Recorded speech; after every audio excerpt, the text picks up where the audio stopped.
Ele saiu das ruas do Rio de Janeiro como camelô, alcançou uma fortuna de mais de US$ 1 bilhão e se tornou um dos maiores empresários da história do Brasil. Meu nome é Everton Miranda e hoje eu vou te contar a incrível história de Silvio Santos.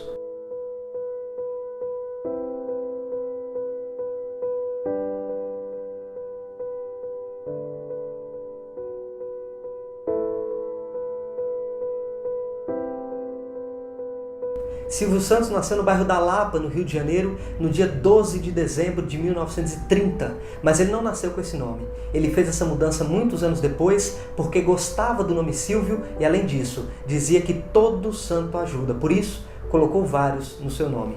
Mas seu nome verdadeiro, aquele que está no RG, é Senhor Abravanel.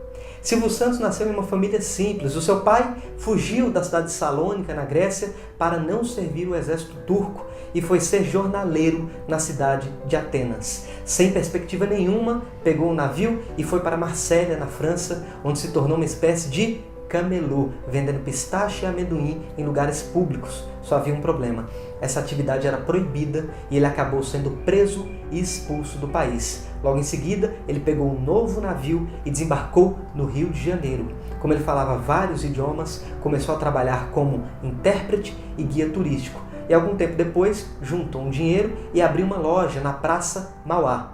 Anos depois, o pai de Silvio ficou completamente viciado em jogos de cassino e perdeu tudo. O que ele ganhava de dia na loja, ele perdia de noite no jogo.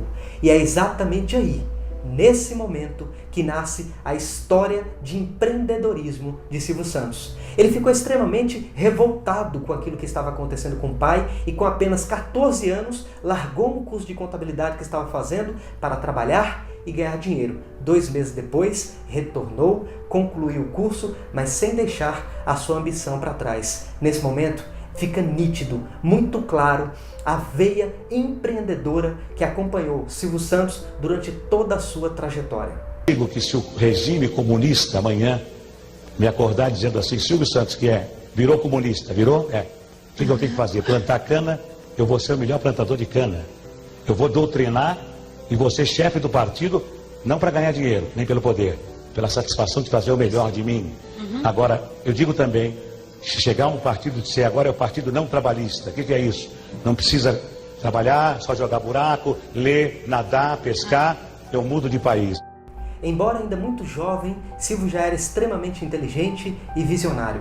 Um sujeito capaz de olhar para o mercado, identificar uma oportunidade e agir rápido para colocar o seu plano em prática. Por exemplo, quando ele decidiu trabalhar e ganhar o próprio dinheiro, ele fez uma análise de mercado e percebeu que os salários nas casas comerciais e nas repartições públicas eram muito baixos. Por isso, ele precisava desenvolver uma ideia que ele pudesse trabalhar menos e ganhar mais. Ou seja, mesmo naquela época, ele já conhecia muito bem o conceito de escala. E foi andando pela Avenida Rio Branco que ele teve uma excelente ideia. O Brasil estava na época das primeiras eleições após a queda de Getúlio Vargas. Getúlio havia sido deposto em 1945 e as eleições para presidente da República, buscando um sucessor para Getúlio, haviam sido marcadas para 1946. O Brasil não votava há 15 anos, por isso a população estava com uma euforia muito grande. E foi justamente por conta dessas eleições que Silvio Santos se tornou camelô. Sabe por quê? Em um depoimento ele disse o seguinte, que estava passando pela Avenida Rio Branco e viu um homem na rua gritando com uma capinha de título de eleitor na mão. E aquele homem vendia todos os produtos com muita facilidade. E aquilo impressionou o Silvio Santos. Ele olhou, esperou o homem vender toda a mercadoria e o seguiu para ver onde ele ia comprar. Então ele descobriu que aquele sujeito comprava aquela mercadoria em uma loja que vendia atacado. E ele ganhava mais de 50% de lucro com aquela venda.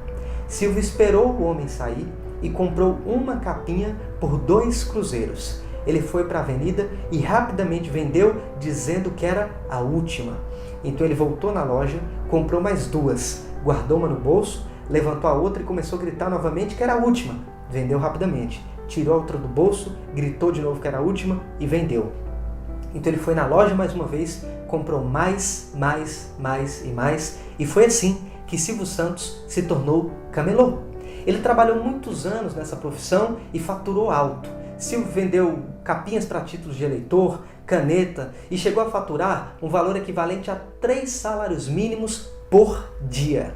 Mas essa profissão não era tão fácil. Muitas vezes os fiscais pegavam todas as mercadorias daquelas pessoas que trabalhavam ali. E Silvio Santos diversas vezes discutia com esses fiscais. E um belo dia ele discutiu com um sujeito chamado Renato Maria Lima, que era diretor de fiscalização da prefeitura. Como o Silvio Santos ainda era adolescente, Renato queria levar Silvio para um juizado de menores. Mas conforme ele foi conversando com o jovem rapaz, ele percebeu que Silvio Santos era diferente. Havia algo de especial naquele garoto, então ele mudou de ideia. Ele pegou um cartão e pediu para que Silvio Santos procurasse um amigo dele na Rádio Guanabara. Silvio Santos foi. Quando ele chegou lá, por coincidência, estava acontecendo um concurso de locutores com mais de 300 inscritos. Dentre eles, um rapaz chamado Chico Anísio e um outro chamado José Vasconcelos. Silvio Santos venceu o concurso e logo em seguida foi contratado como locutor. Trabalhou 2 meses e depois abandonou o cargo e voltou a ser camelô porque descobriu que o salário era muito baixo. Tempos depois, com muita saudade do rádio, Silvio começou a trabalhar na Rádio Continental, que ficava em Niterói. Ele trabalhava das 22 até a meia-noite e sempre saía correndo para pegar a última barca que saía de Niterói em direção ao Rio de Janeiro. Em uma dessas viagens, Silvio percebeu que podia ganhar bastante dinheiro animando o trajeto, que era muito quieto. Bastava ele colocar algumas caixas de som dentro das barcas, mas ele não tinha dinheiro para isso. Então ele foi até uma loja de eletrodomésticos e conseguiu os equipamentos de som em troca de publicidade. Em pouco tempo, Silvio já estava trabalhando como corretor de serviços de alto-falantes e naquele exato momento o espírito de camelô morreu e nasceu um outro muito mais forte em seu lugar, o espírito de empreendedor. Silvio Santos queria ter o seu próprio negócio. Sem dúvida nenhuma, uma das principais empresas que concretizaram a imagem de Silvio Santos como um grande empresário foi o Baú da Felicidade. O projeto que ele conseguiu junto ao Manuel de Nóbrega, o pai do Carlos Alberto de Nóbrega, da Praça é Nossa, que mudou a vida dele. Diga-se de passagem, quando o Silvio viu o Baú pela primeira vez, a empresa ficava dentro de um porão na rua Líbero Badaró. Silvio Santos pegou a empresa praticamente do zero e transformou ela em uma das marcas mais conhecidas do Brasil. Depois de tudo isso, a entrada de Silvio Santos na televisão, apresentando o programa Vamos Brincar de Forca na TV Paulista, no ano de 1961, e a luta de Silvio para conquistar o seu próprio canal de televisão, sem dúvida nenhuma, transformou a vida de Silvio Santos e mudou, fez com que ele pudesse mudar de patamar. Porque o homem brasileiro, desde o faxineiro até o presidente da República, nenhum deles sai de casa dizendo, hoje eu vou errar, hoje eu vou errar. Não, não. Todos saem de casa com a intenção de acertar. Fazem 10 coisas, erram 3 e os jornais e a televisão só encontram os 3 defeitos, não encontram as 7 qualidades. Qual é o ser humano que vai progredir se ele não recebe estímulo? Se ele só recebe cacetada da imprensa, cacetada da televisão. Me faz lembrar a piada do homem que morava numa vila de casas e que era engenheiro eletrônico, falava inglês, era arquiteto, falava francês, falava alemão, era músico, tocava um instrumento. Ninguém conhecia ele. Conhece o músico? Não. Conhece o inglês? O que fala inglês? Conhece o... Não. Conhece o careca? Ah, o careca! Ah, sim, o careca é da casa 23. Quer dizer, outras qualidades do careca, ninguém sabe quem é. E o dia que o governo não quiser mais do Silvio Santos como concessionário, chega perto de mim e fala, não quero mais, eu entrego. Eu não nasci dono de televisão. Eu fui dono de televisão porque os donos de televisão fecharam as portas para mim. E eu então, quando se fecha uma porta, Deus abre uma janela. Fui obrigado a ser dono de televisão, a comprar 50% de ações. Eu não nasci dono de televisão, nasci animador de programas. Continuaria sendo animador de programas se os homens não fossem tão vaidosos, tão poderosos. Sou um homem vaidoso pela minha condição de animador, mas não quero ser um homem poderoso. Não precisa ser poderoso. Sou poderoso com a minha consciência. Quem tem razão, forte ou fraco, vence sempre. O bem sempre vence o mal. O mal vence por alguns minutos, por algum tempo, mas o bem sempre vence o mal. e não teríamos razão para viver. Mesmo que esta vida termine no pó, não teríamos nenhuma razão para viver se o mal vencesse o bem. Em 1971, quando o contrato de Silvio Santos estava chegando ao fim com a Rede Globo, os executivos da Globo procuraram Silvio Santos e disseram o seguinte: Silvio, nós queremos renovar o contrato com você, só que nós precisamos mudar algumas cláusulas. Silvio Santos então respondeu dizendo o seguinte: olha, eu renovo o contrato, mas eu não aceito que nenhuma condição seja alterada. Os executivos da Globo insistiram, dizendo que poderiam renovar, mas que as cláusulas deveriam ser alteradas. Silvio Santos então respondeu dizendo o seguinte: olha, se vocês não querem renovar, não renovem. Eu vou para uma outra empresa, procuro uma outra estação de TV e trabalho em outro lugar. Alguns dias depois, o Dr. Roberto Marinho, presidente da Rede Globo, ligou para Silvio Santos e perguntou o que estava acontecendo. Silvio explicou a situação e o Dr. Roberto disse o seguinte: se os diretores da Globo não querem você, eu quero. E Silvio Santos assinou um contrato diretamente com Roberto Marinho e passou mais 5 anos na Rede Globo.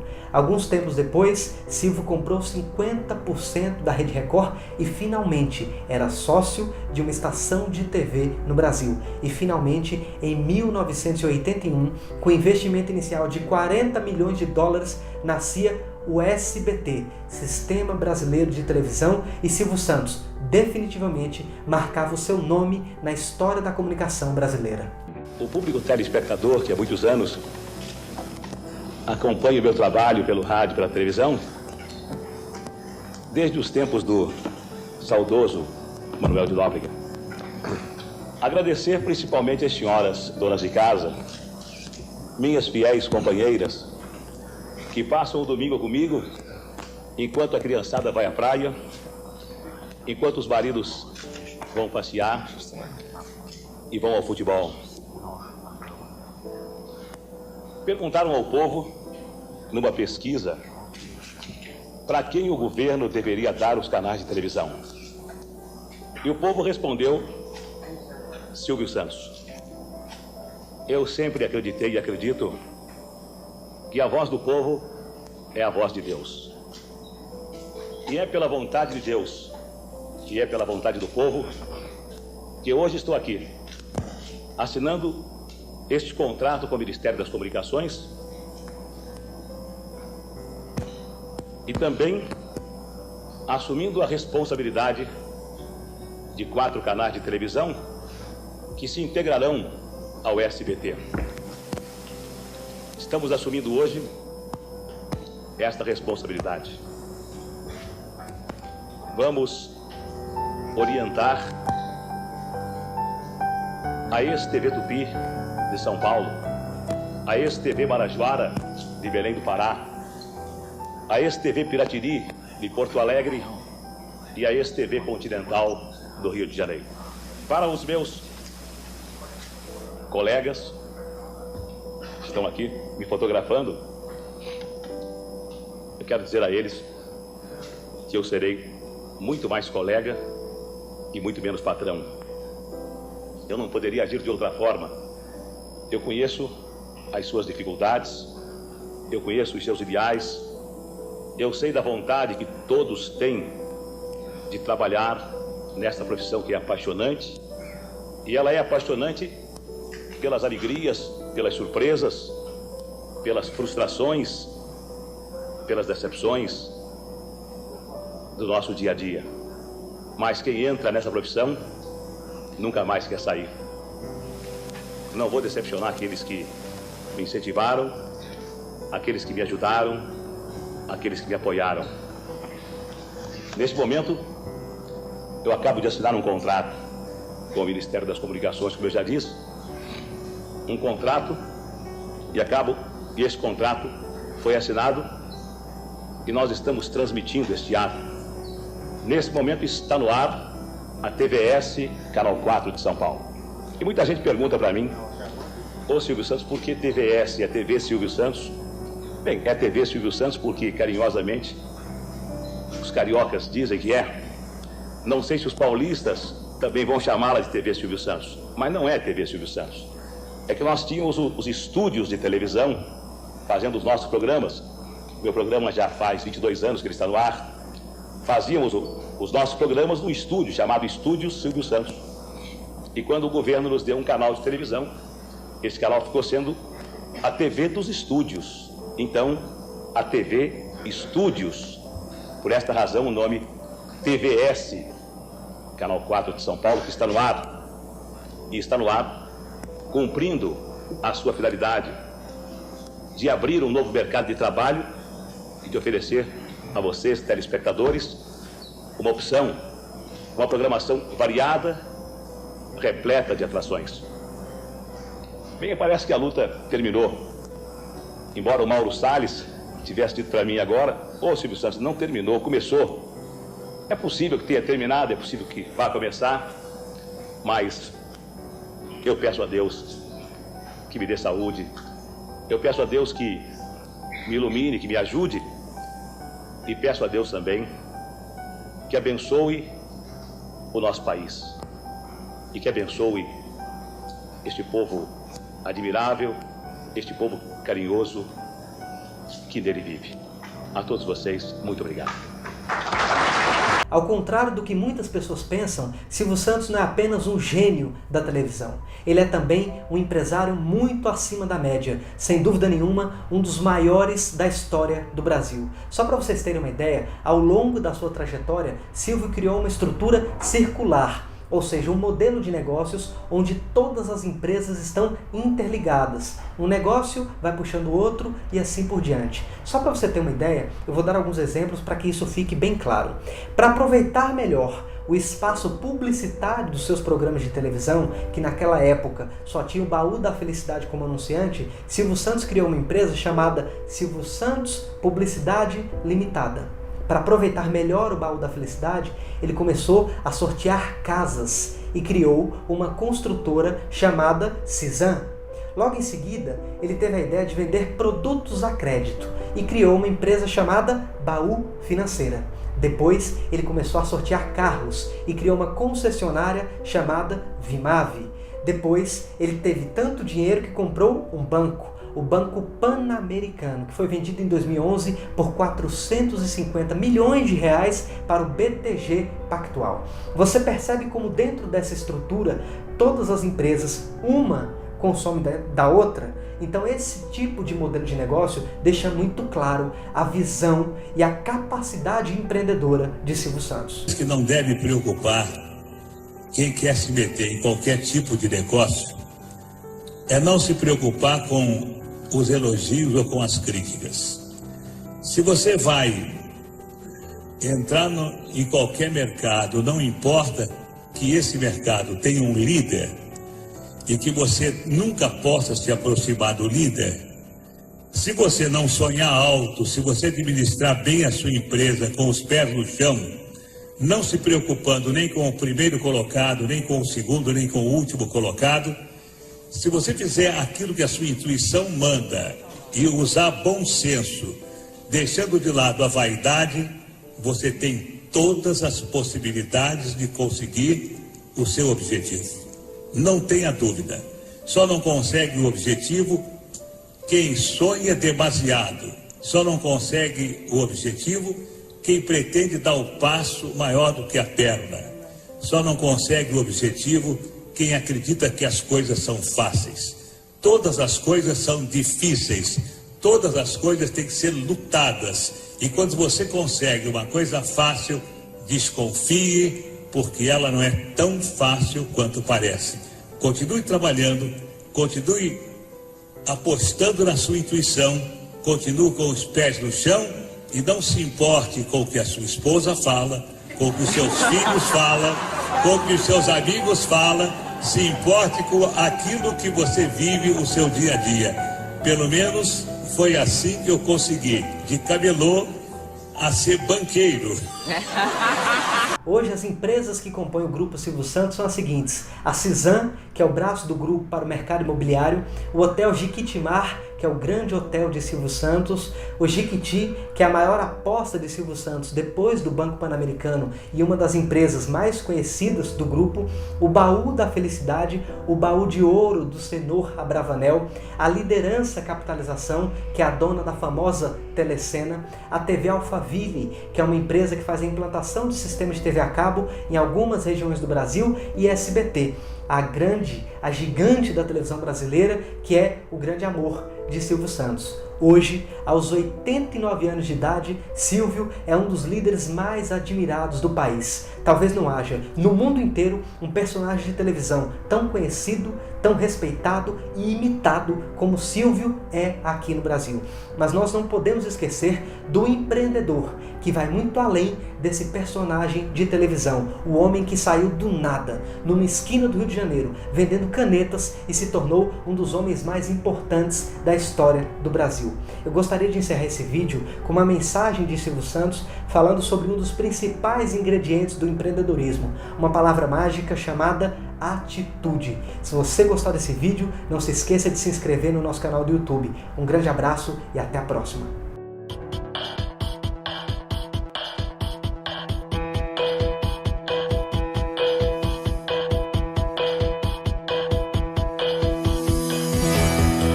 Eu ouço constantemente pessoas dizendo que gostariam de ter um automóvel, que gostariam de mudar de casa, que gostariam, e muitas morrem sem terem conseguido nada, simplesmente porque elas gostariam, elas não agiram. Se nós ficarmos confortavelmente sentados em nossas poltronas, apenas criticando e nos lamentando da situação, sem tomarmos nenhuma atitude e esperando que alguém resolva todos os nossos problemas, nós vamos ficar rodando em círculos e com certeza nada vai melhorar. Pois também os outros podem estar na mesma situação, esperando que outros façam, que outros executem, que outros criem novas ideias, e assim, cada um fica esperando que o outro faça aquilo que ele gostaria para si próprio. Seria muito cômodo para mim agir assim. Afinal, eu me considero um homem realizado integralmente, um homem até vitorioso, tanto profissionalmente quanto pessoalmente. Eu trabalhei bastante e fui obtendo, com a graça de Deus e com a colaboração de pessoas competentes, muito sucesso em minha vida. Claro que não foi fácil, podem ter certeza disso. Várias vezes eu precisei deixar de desfrutar o convívio com a minha família, pois estava envolvido em projetos que dependiam da minha participação ativa e constante. Podem acreditar que não foi fácil. É quase uma vida de luta.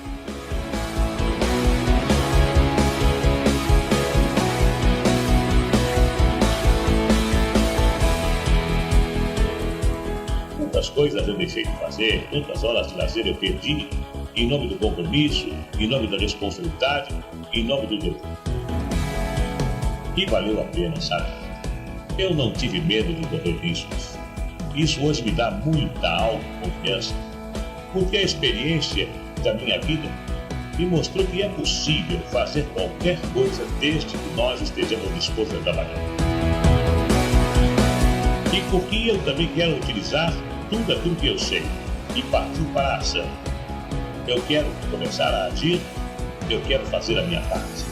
Saber é muito bom, mas agir, acreditem, é muito mais importante.